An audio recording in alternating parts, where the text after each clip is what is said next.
Does money ruin these people? Do you see that money can clearly ruin the next generation? Or is that, do you think that's a little bit of a myth?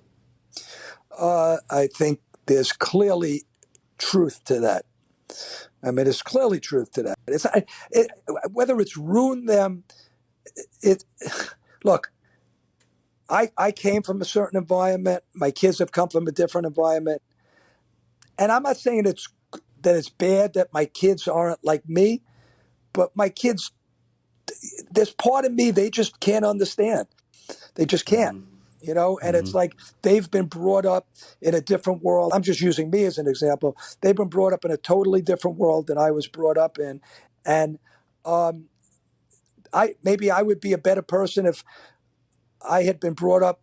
Some things I would have learned from being brought up like them. And I think they could be better overall characters if they had learned some of the things I learned growing up, But some of that, it is what it is. So and trust me, my kids are great kids, and it's not like money's made them bad, but it's different. Like in Succession, you're talking about so much money. I mean, you're talking about like billionaire kind of, money. So, yeah, I mean, and if these kids are with drugs and alcohol, I mean, how many kids,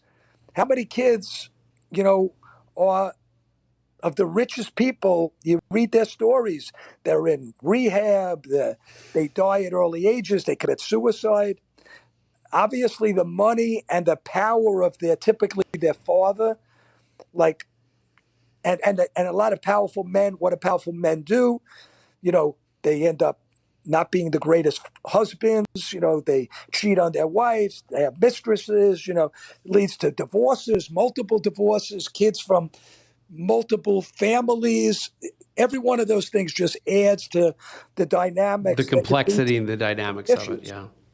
Maybe that's why the happiest retirees get to 500 grand and above. They don't need to get to 5 billion and above. Right. You certainly don't need to be a billionaire to be a happy retiree.